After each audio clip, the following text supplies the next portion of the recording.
오늘 말씀 보고 그 지난 주일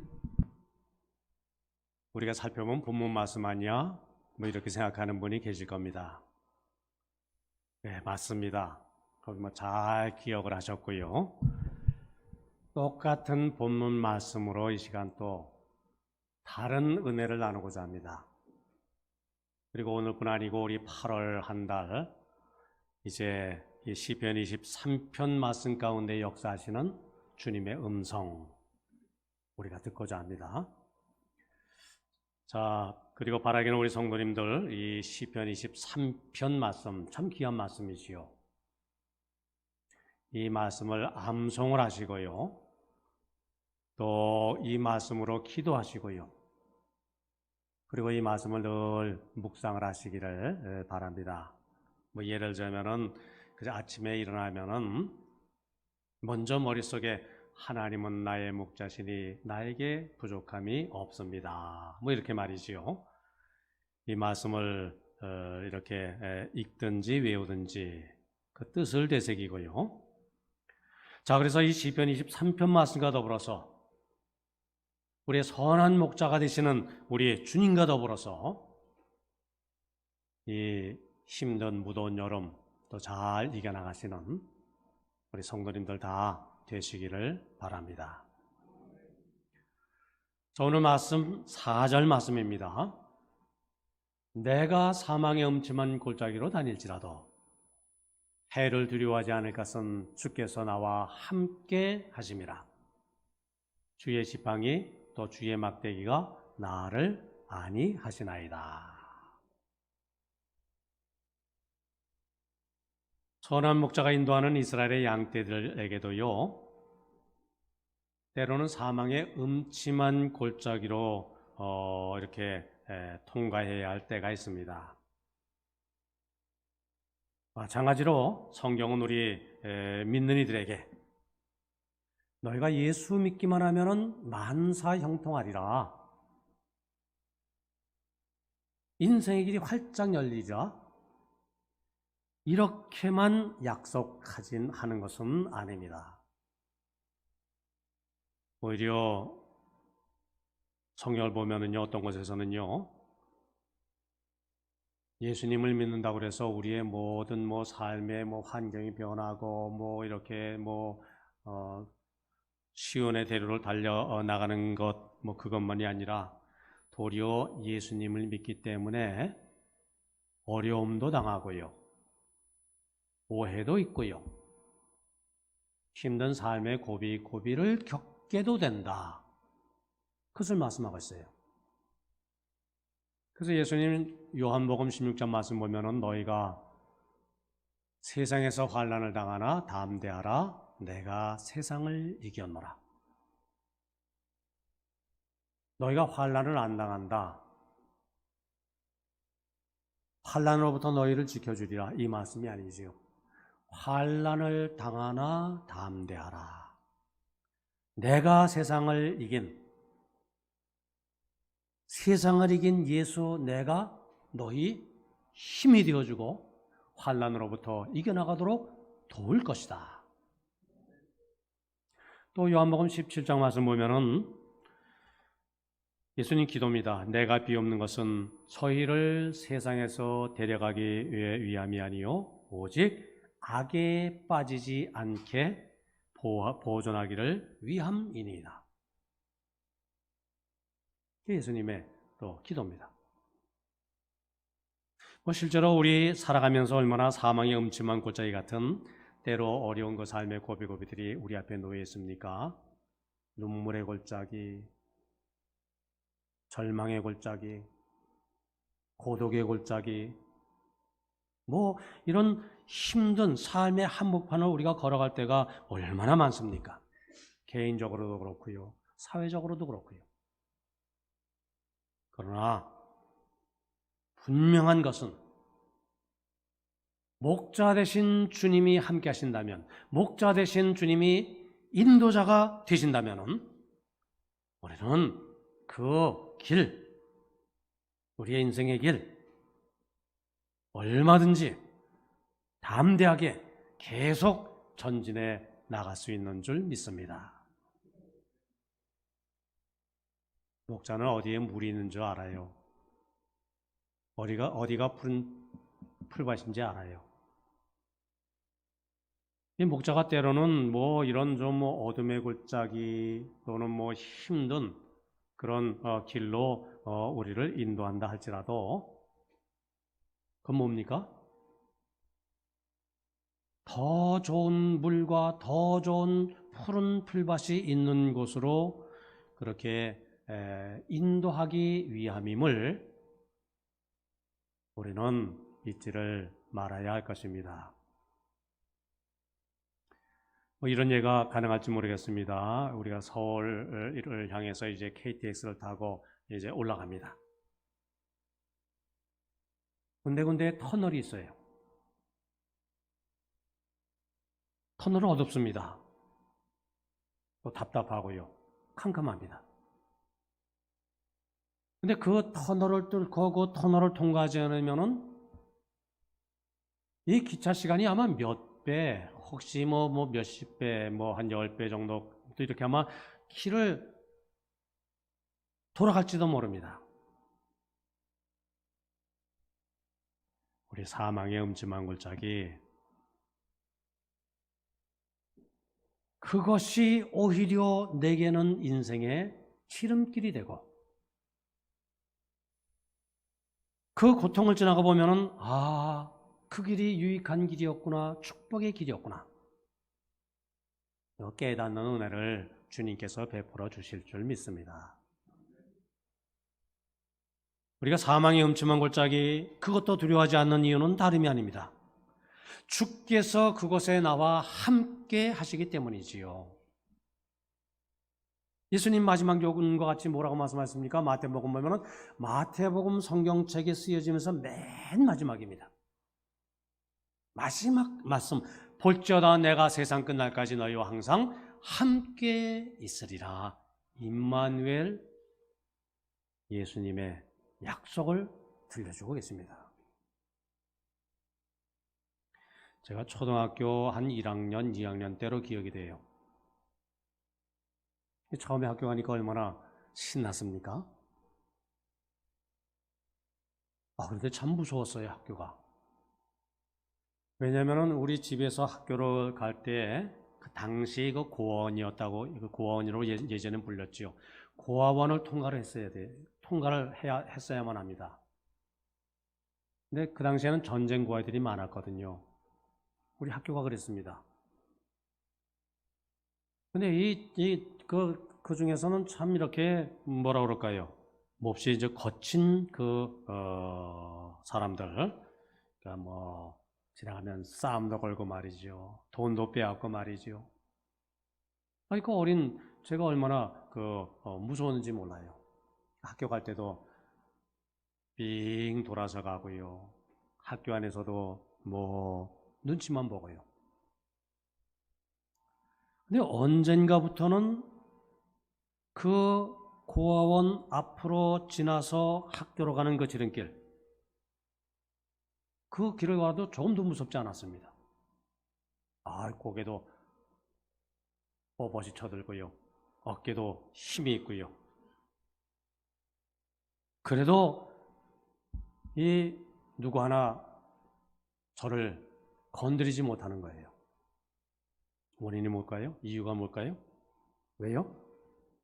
바로 우리 옆집에 학교 선생님이 이사를 오셨거든요. 선생님과 함께 학교를 가거든요. 선생님 옆에 계신 한 저야 아무런 두려움 없이 그렇게 지낼 수가 있었습니다. 왜요? 학교에서 제일 힘센 분은 선생님이시기 때문이지요. 그렇죠.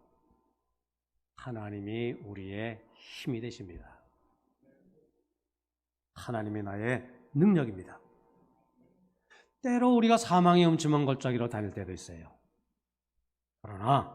그러나 나의 힘이 되신 하나님께서 나와 함께 하시기 때문에 우리가 얼마든지 이겨나갈 수가 있습니다. 생각해보면 세상에는 힘이 있어야 삽니다. 몸에는 어떤 힘? 병마를 이겨나갈 수 있는 건강에 힘이 있어야지요.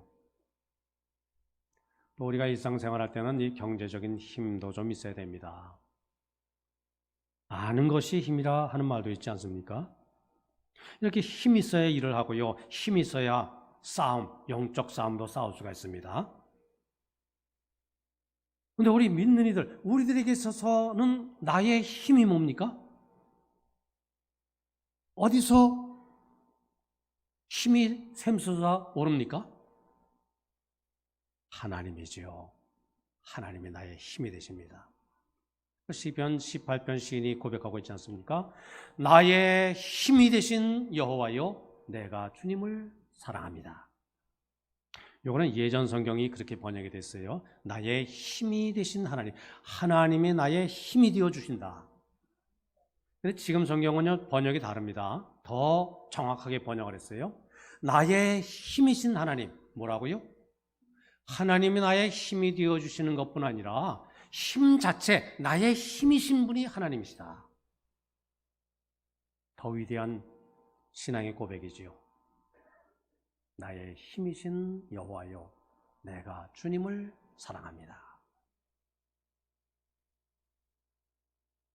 하나님이 힘이 되어 주시면은 우리 성경 말씀 보면은 다니엘이 지혜롭습니다. 하나님의 힘이 되어 주기 때문에 다윗이 용맹해집니다.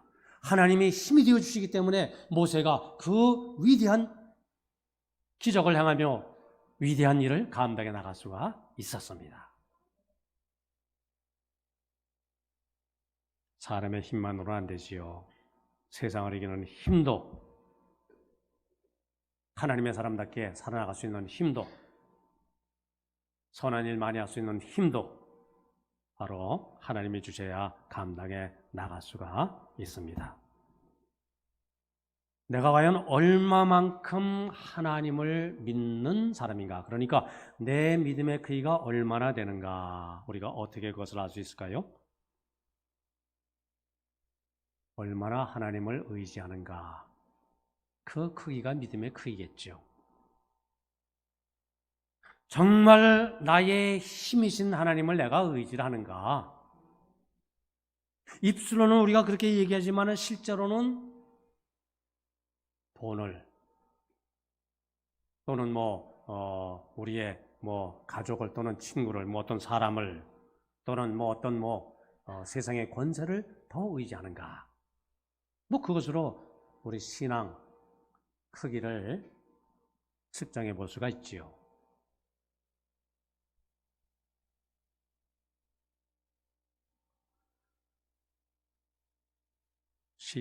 이사야서 그래서 선지자는 우리에게 향하신 이 하나님의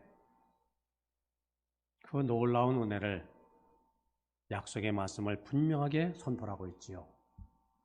두려워 말라, 내가 너와 함께함이니라.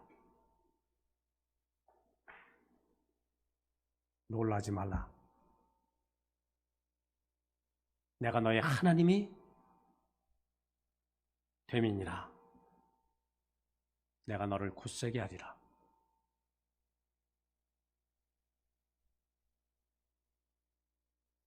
참으로 나의 오른손으로 너를 붙들리라. 우리가 어려울 때 남의 도움을 좀 받을 수가 있습니다. 그러니까 정말 힘들 때 말이지요. 나의 형편을 알고 이웃 쌀 가면이 이렇게 보내줄 수가 있어요. 그 얼마나 참 귀하고 고마운 일입니까? 등록금을 낼 형편이 안 되는데 그만 등록금을 한번 받습니다. 자, 그러나 내 모든 문제를 해결해 줄 수 있는 사람은 없어요. 한 번은 또는 몇 번은 이렇게 그럴 수가 있지만은, 그러나 하나님은 언제나 어느 곳에서나 어떤 상황 속에서나 나와 함께 하셔서 나의 삶을 주관하시고요, 사망의 음침한 골짜기에서 내 삶을 이렇게 세워주시는 줄 믿습니다. 이 임마누엘, 주님이 나와 함께 하신다. 이 얼마나 귀하고 값진 신앙인지 몰라요. 이 웨슬리 목사라는 분이 계십니다. 감리교 창시자다 이렇게 알려져 있죠. 이분의 그 마지막이 인생의 마지막이 뭐냐면은 무슨 말씀을 유언으로 남겼냐면은 나는 지금 아무것도 볼 수 없습니다. 왜? 체력이 떨어져서 시력을 다 잃었기 때문입니다. 이제 다 기진하신 거지요. 내 귀에는 이제 아무 소리도 들리지 않습니다. 점점 기력이 떨어져 갑니다. 그러면서 하시는 말씀이 그러나 무엇보다 귀한 것은 주께서 지금 내 곁에 계십니다. 웨슬리 목사님의 마지막 말이었다고 함지요. 그리고는 천사처럼 주님 앞에 그 빛나는 얼굴로 이래 주님 곁으로 갈 수가 있었던 것이죠. 주님이 나와 함께 하시는 줄 믿습니다. 심지어 어떤 때도 사망의 음침한 골짜기로 다니는 것 같은 때에도 우리가 그것을 어떻게 할 수 있습니까? 그 다음 말씀 보면은 주의 막대기와 지팡이로 나를 안위하시나이다. 하나님의 그 막대기, 하나님의 그 지팡이를 내가 느낄 때 두 가지 말씀하고 있지요. 지팡이, 막대기. 목자가 들고 있는 지팡이는 이제 지팡이를 보면은 지팡이의 그 위 끝이 이렇게 좀 둥글게 끝이 그러니까 휘어져 있습니다. 용도가 뭘까요? 양들이 딴 곳으로 갈 때 그 양을 이제 목에 걸고 이쪽으로 와라. 벼랑에 떨어지면은 그 목에 걸고 끌어올리고 양들을 인도하기 위한 거예요. 그러면 막대기는 무기입니다. 그 들판에 사나운 이들, 늑대들 그 양을 잡아먹으려고 올 때 그것을 물리치는 도구, 공격용 무기지요. 이 험한 세상 믿음을 지키면서 하늘 가는 길을 걸어가는 성도들 사나운 사단의 공격에서 보호해 주시기 위한 그 도구로 하나님은 막대기를 들고요 우리를 지켜주시는 줄 믿습니다. 또 뭐라고요?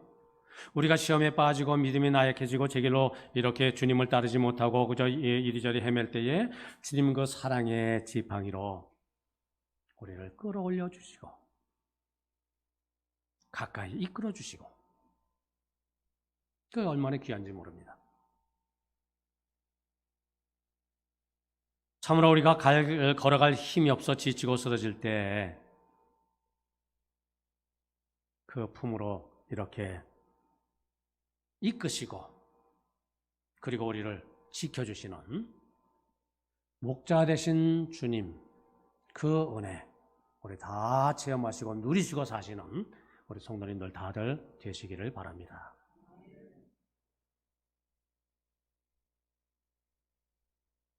자, 과연 누가 나를 지켜주겠습니까?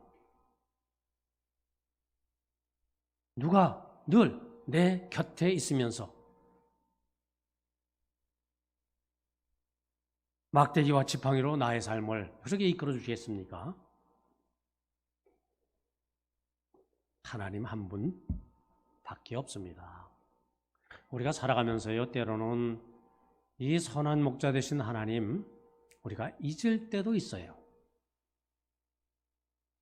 그러나 목자 되신 주님은 나를 잊지를 않습니다. 내가 주님을 떠날 때도 있어요. 방황할 때도 있어요. 그러나 결코 선한 목자 되신 주님 내 곁을 떠나지 않으시는 줄 믿습니다. 막대기와 지팡이로 나를 안위해 주시고요. 우리 기독교 역사를 보면은 신앙의 위인들, 자 그분들 거의가 다 보면은 인생 편안한 인생 살아간 것 아니었습니다. 사망의 음침한 골짜기, 그 힘든 고비들, 다 경험을 했습니다. 뭐 예를 들자면 성 프란시스, 예수님 이후의 최대의 성자다. 뭐 그렇게 뭐 일컬어지기도 하는데요. 이분이 젊었을 때에 그 원인을 모르는 중병으로 죽음 직전까지 갔어요. 사람이 아프다고 하는 것, 이거 참 얼마나 힘든 일입니까? 사경을 헤매는 고통에 처했고, 놀랍게도 그 가운데 예수님을 만났어요. 예수님 체험을 했어요. 파스칼이란 분, 말을 타고 가다가 그만 낙마를 했어요. 다리에서 떨어져서 중상을 입은 것이 계기가 되어서 그때 하나님을 새롭게 만났죠. 밀턴, 나이 40에 실명을 했어요. 이거 얼마나 인생에 낭망이 되는 그런 때입니까? 한참이라 40이에요. 시력을 잃었어요. 근데 이분은 뭐라고 기도했냐면, 하나님, 나에게서 세상으로 향하는 육신의 눈은 거둬가시고 영혼을 향하는 영의 눈을 뜨게 하시니 감사합니다. 그렇게 기도를 드리고요. 책을 썼어요. 밀턴 뭐죠? 신라권이라는 불의의 그 클래식 고전을 썼죠. 우리 기독교 고전으로는 철로역정을 또 듭니다. 철로역정, 존 번연이라는 분이 썼는데, 이분은 이제 청교도라고 그래서 감옥소에 갇혔어요. 그때 가톨릭이 나라를 탔을 때니까. 그것도 짧은 뭐 1년, 2년이 아니에요. 긴 시간을 감옥에 보내면서 이분은 또 글을 썼는데, 그것이 철로역정, 불의의 기독교 고전. 뭐라고요? 사망의 음침한 골짜기에서. 그것에서도 주님의 막대기 지팡이와 인생의 길을 인도하시는 그 은혜를 체험했기 때문에 위대한 신앙의 꽃을 피우고요, 열매를 맺을 수가 있었던 것이지요. 제가 아는 분, 가수원을 운영하게 됐어요. 배나무 가수원. 가수원을 구입하고 나서 뭐 얼마나 신나는지요. 그 하얀 배꽃, 뭐 아주 뭐 매혹적이지 않습니까? 배꽃을 보면서 말이죠, 너무나 신났습니다. 그러면서 뭐 배꽃이 하나하나 핍니까? 뭐 얼마나 그 물이 지어 피는 것이 얼마나 또 귀합니까? 그 꽃 하나에 열매 하나씩. 그 생각을 하니까 뭐 그냥 정말 정신이 없어요. 근데 조금 지나고 나서 깨달았습니다.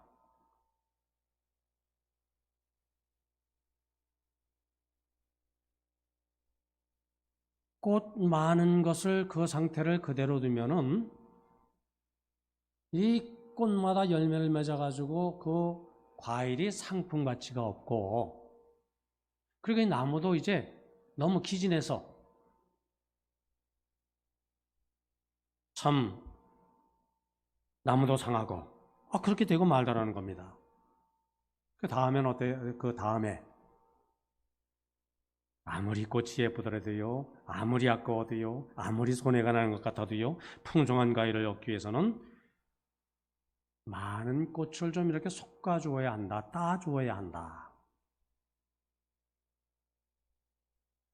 그것을 이제 깨닫고 그렇게 농사를 지었다는 것이지요. 과일나무를 손질하는 것이 과일을 잘 생산하는 길입니다. 하나님이 우리를 지키신다는 것은 항상 좋은 것, 항상 복된 것으로 채워주신다. 결코 그런 의미가 아닙니다. 결과가 선한 결과가 되도록 주님께서 인도하신다. 그 말씀인 줄 믿습니다. 자, 말씀을 마칩니다. 자, 우리의 선한 목자 되신 주님의 인도 속에 우리가 살아가는 존재지요. 그러한 신앙인의 실패는, 인생의 실패는 내 앞에 당장 어떤 꼴이 없다거나 또는 흐르는 물이 없는 것이 아닙니다. 내 눈 밖으로 목자가 사라지는 것, 이것이 내 실패입니다. 아무리 푸른 초장 쉴 만한 물가라 할지라도 그분이 내 눈에서 사라졌다면 그것이 인생의 실패요. 그것이 절망의 인생입니다. 그러나 지금 내가 사망의 엄청난 골짜기로 간다 할지라도 주님이 나와 함께 하심을 내가 확신할 수 있고, 일마다 때마다 막 주님의 지팡이 막대기 내가 이것 체험할 수 있고, 그때 그래서 시편 시인처럼 내가 사망의 음침한 골짜기로 다닐지라도 해를 두려워하지 않을 것은 주께서 나와 함께 하심이라, 주의 막대기와 주의 지팡이가 나를 안위하시나이다. 이런 고백을 할 수 있다고 하면은 이게 복된 것이지요. 이게 승리의 인생이지요. 바라기는 이 말씀을 믿는 믿음으로 사시고요, 이 믿음으로 승리하시기를 바랍니다.